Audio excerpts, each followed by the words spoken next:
અમદાવાદ ગ્રામ્ય એસઓજીની ટીમે વહેલાલમાંથી ભેળસેળયુક્ત ઘીનો જથ્થો કબજે કર્યો છે। વાઇબ્રન્ટ મેગા ઇન્ડસ્ટ્રીયલ પાર્કમાં ગોડાઉન રાખી સંચાલક જીગર પ્રજાપતિ બનાવટી ઘીનું કરતો હતો વેચાણ। માર્બુદા પ્રોડક્ટ નામની ગોડાઉન રાખી અને શંકાસ્પદ ભેળસેળયુક્ત ઘી ગોડાઉનમાં જ બનાવાતું હતું।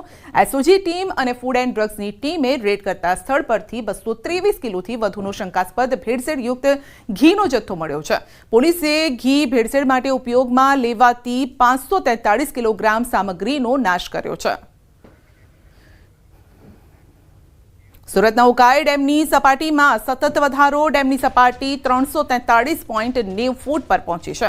ઉકાઈના 6 દરવાજા 4 ફૂટ ખોલવામાં આવ્યા છે અને 67,000 ક્યુસેક પાણી તાપી નદીમાં છોડાયું છે। તાપી નદી પર આવેલા કાકરાપાર ડેમ પર ઓવરફ્લો। કાકરાપાર ડેમ 5.70 ફૂટ ઉપરથી ઓવરફ્લો થયો છે। ડેમ ઓવરફ્લો થતાં 27 ગામને એલર્ટ કરાયા છે અને નીચાણવાળા વિસ્તારોને પણ ખાસ એલર્ટ કરાયા છે।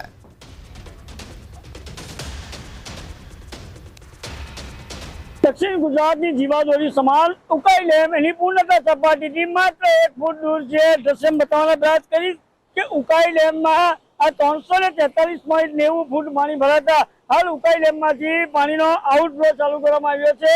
तापी नदी ની અંદર બે કાંઠે વચ્ચે થઈ છે। ઉકાઈ ડેમના 6 દરવાજા 4 ફૂટ ખોલી 67,128 ક્યુસેક પાણી છોડાતા હાલ તાપી નદીના કાંઠે આવેલા 27 જેટલા ગામોને પણ વહીવટી તંત્ર દ્વારા એલર્ટ કરવામાં આવ્યા છે। આ દ્રશ્ય છે આ માંડવી તાલુકાના કાકરાપાર ડેમના। કાકરાપાર ડેમની પૂર્ણતા સપાટી 160 ફૂટ છે, જે હાલ 165.70 ફૂટથી જે ચાલી રહ્યું છે, એટલે કે 5.7 ફૂટ જેટલું આ જે કાકરાપાર ડેમ ઓવરફ્લો થતા નયનરમ્ય દ્રશ્ય સર્જાવા પામ્યા છે। તો સાથે સાથે વાત કરવામાં આવે તો તાપી કાંઠે આવેલા ગામોને પણ વહીવટી તંત્ર દ્વારા એલર્ટ કરવામાં આવ્યા છે। આ જે નયનરમ્ય દ્રશ્યો છે એ કાકરાપાર ડેમના છે। કાકરાપાર ડેમ એની પૂર્ણતા સપાટીથી 5.70 ફૂટ ઓવરફ્લો થતો હાલ દ્રશ્ય પણ કેમેરામાં કેદ થવા પામ્યા છે। ખાસ કરીને આજે તાપી નદીને કાંઠે આવેલા ગામોને વહીવટી તંત્ર દ્વારા એલર્ટ કરવામાં આવ્યા છે। કેતન પટેલ, ન્યૂઝ 18 ગુજરાતી, પારલોલી। ડાંગ જિલ્લામાં 2 દિવસના વરસાદ બાદ આજે વિરામ લીધો છે વરસાદે। વરસાદ બંધ થતાં કુદરતી સૌંદર્ય ખીલી ઉઠ્યું છે। ગીરાધોધ પોતાના અસલી મિજાજમાં જોવા મળ્યો છે અને રસ્તે આવતા અનેક નાના મોટા ઝરણા સક્રિય થયા છે। સાપુતારામાં વાતાવરણ ખુશનુમા બન્યું છે, જે પ્રવાસીઓને પોતાની તરફ આકર્ષી રહ્યું છે। તો વરસાદ બાદ ખીલી ઉઠ્યો છે ગીરાધોધ। જો કે પાણીનો પ્રવાહ સતત વહી રહ્યો છે। ઉપરવાસમાં પણ વરસાદ અને ડાંગમાં પણ છેલ્લા 2-3 દિવસ ભારે વરસાદ વરસ્યો હતો। જો કે આવતા અઠવાડિયામાં પણ હજુ વરસાદની આગાહી કરવામાં આવી છે।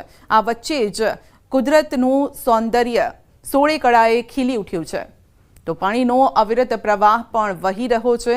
ડાંગમાં 2 દિવસ બાદ વરસાદે વિરામ લીધો છે અને હરિયાળી પણ ખીલેલી જોવા મળી રહી છે। પાટણના સાંતલપુર તાલુકાના મઢુત્રા ગામમાં પૂરના 15 દિવસ બાદ પણ પરિસ્થિતિ સામાન્ય નથી થઈ। તળાવ પ્લોટ વિસ્તારના 40થી વધુ મકાનોમાં આજે પણ 3 થી 4 ફૂટ જેટલા વરસાદી પાણી ભરાયેલા છે। સતત પાણી ભરાવાના કારણે ઘરોની સામગ્રીને ભારે નુકસાન પહોંચ્યું છે। અનેક પરિવારોને પોતાનું ઘર છોડી સગા સંબંધીઓના અથવા તો ઊંચાણવાળા વિસ્તારોમાં આશરો લેવો પડે છે। પાણીના નિકાલ માટે કોઈ અસરકારક પગલાં ન લેવાતા ગ્રામજનો હાલાકી ભોગવી રહ્યા છે। લોકોના તંત્ર સામે ભારોભાર રોષ પણ જોવા મળી રહ્યો છે। બનાસકાંઠાનું બાલુત્રી ગામ હજુ પણ પાણીમાં ગરકાવ છે। છેલ્લા 21 દિવસથી આ ગામમાંથી પાણી ઓસર્યું નથી। શાળા, મકાનો, ખેતરો હજુ પણ પાણીમાં ડૂબેલા છે। જનજીવનને માઠી અસર પહોંચી છે। બાળકોના શિક્ષણ કાર્ય પર અસર થઈ રહી છે અને જેથી ગ્રામજનો થરાદ પ્રાંત કચેરીએ પહોંચ્યા અને જ્યાં તાત્કાલિક ધોરણે પાણી નિકાલની વ્યવસ્થા કરવા માટે માંગ કરી છે। ઉલ્લેખનીય છે કે વરસાદના કારણે વાવ, સુઈગામ, થરાદ પંથકમાં પૂર જેવી સ્થિતિનું નિર્માણ થયું હતું। लगभग 20 દિવસ થયા છતાં હજી પાણીનો કોઈ નિકાલ આવ્યો નથી।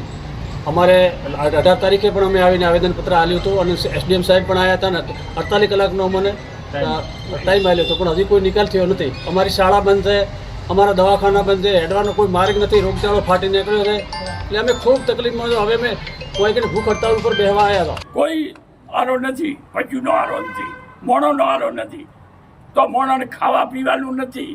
અમુક જગ્યાએ તો સાહેબ મરે છે તો ઢોરાને શું ના કે કાંઈ મળી ગયું બધું પાણી પડ્યું છે, ચોથી લાવીને મોડો કરીએ. ધાનેરાને બનાસકાંઠા જિલ્લામાં યથાવત રાખવાના સરકારના નિર્ણયથી સમગ્ર ધાનેરા વાસીઓમાં આનંદની લાગણી છે. હિતરક્ષક સમિતિના નેતૃત્વ હેઠળ ધાનેરા વાસીઓએ આ માટે લાંબો સંઘર્ષ આંદોલન ચલાવ્યું, જેને સરકારે આખરે માન્યતા આપી છે. અને આ નિર્ણય બાદ ધાનેરા શહેરમાં જશ્નનો માહોલ જોવા મળ્યો, જ્યાં ભાજપ, કોંગ્રેસ, આપના કાર્યકર્તાઓ એકજૂટ થઈને ફટાકડા ફોડ્યા, મીઠાઈ પણ ખવડાવી અને જાણે કે ઉત્સવ ઉમંગ મનાવતા હોય તે પ્રકારના દ્રશ્યો સર્જાયા. ધારાસભ્ય માવજી દેસાઈ પણ ઉજવણીમાં હાજર રહ્યા.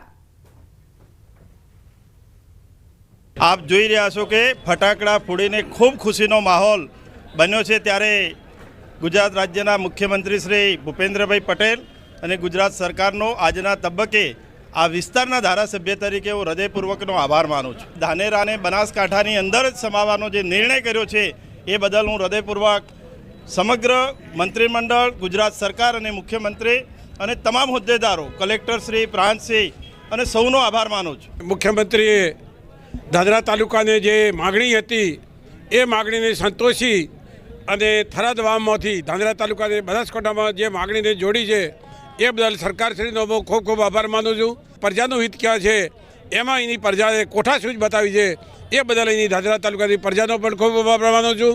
અને સરકારશ્રીએ પણ જે કંઈ આપણી વાતને ધ્યાનમાં લઈ અને આપણને જે કંઈ આપ્યું છે એ બદલ ખૂબ પણ સરકારનો હું આભાર માનું છું. બનાસકાંઠાના અંદર ધાનેરાનો સમાવેશ કર્યો એ બદલ અમે મુખ્યમંત્રીશ્રીનો ખૂબ ખૂબ આભાર વ્યક્ત કરીએ છીએ. સાથે વિધાનસભાના અધ્યક્ષ માન્ય શંકરભાઈ ચૌધરી સાહેબનો પણ આજના તબક્કે અમે ખૂબ ખૂબ આભાર વ્યક્ત કરીએ છીએ. જે બનાસકાંઠાની અંદર ધાનેરા તાલુકાને જે રાખ્યો છે, જે લોકોની માગણીને સ્વીકારે અને જે નિર્ણય લીધો છે, તો ભારતીય જનતા પાર્ટી એમનો પણ આભાર વ્યક્ત કરે છે. સાથે સાથે સંગઠન દ્વારા પણ પ્રદેશ અંદર અને સરકારમાં રજૂઆત કરવામાં આવી હતી અને એ રજૂઆત માનનીય અધ્યક્ષ શ્રી શંકરભાઈ ચૌધરી સાહેબને પણ કરવામાં આવી હતી. એમને પણ એના અંદર સાથ સહકાર આપે અને જે બનાસકાંઠાની અંદર ધાનેરા તાલુકો રાખવાનો હતો એના અંદર પોતે પણ પૂરતો પ્રયત્ન કર્યો છે. તે બદલ માનનીય અધ્યક્ષ શ્રી સાહેબનો પણ ખૂબ ખૂબ આભાર. બનાસકાંઠા જિલ્લા વિભાજનનું જાહેરનામું પ્રસિદ્ધ થયું. બનાસકાંઠામાંથી નવા વાવ-થરા જિલ્લાનું નિર્માણ કરાયું છે, જેમાં કુલ 8 તાલુકાઓનો સમાવેશ કરવામાં આવ્યો છે. અને નવા જિલ્લામાં દિયોદર, લાખણી, થરાદ, વાવ, ધણીધર, ભાભર, સુઈગામ તાલુકો સમાવિષ્ટ છે. જ્યારે કે મૂળ બનાસકાંઠા જિલ્લામાં પાલનપુર, વડગામ, દાંતા, હડાદ, અમીરગઢ, દાંતીવાડા, ડીસા, કાંકરેજ, ઓગળ, ધાનેરા તાલુકાનો સમાવેશ છે. તો આ વિભાજનથી સ્થાનિક પ્રશાસન વધુ સુવ્યવસ્થિત અને પ્રભાવશાળી બનશે તેવી આશા વ્યક્ત થઈ છે. રાજ્ય સરકારે નવા તાલુકા જાહેર કરતા કહી ખુશી કહી ગમ જેવો માહોલ પણ છે. મહીસાગર જિલ્લામાં ગોધર અને કોઠંબા એમ 2 તાલુકાઓની જાહેરાત કરાઈ છે. કોઠંબા 54 જેટલા ગામોનો સમાવેશ કરાયો છે, જેને લઈને 12 જેટલા ગામોમાં વિરોધ છે.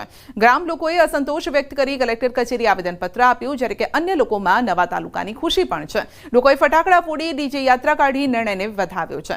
નવા તાલુકાની જાહેરાતને લઈ કેબિનેટ મંત્રી કુબેર ડિંડોરે ગોધરામાં હાજરી આપી હતી અને તેઓ લોકોને શુભકામનાઓ પાઠવી હતી. આગામી 2 ઓક્ટોબરથી કચેરીઓ કાર્યરત થશે તેવી પણ માહિતી આપી છે.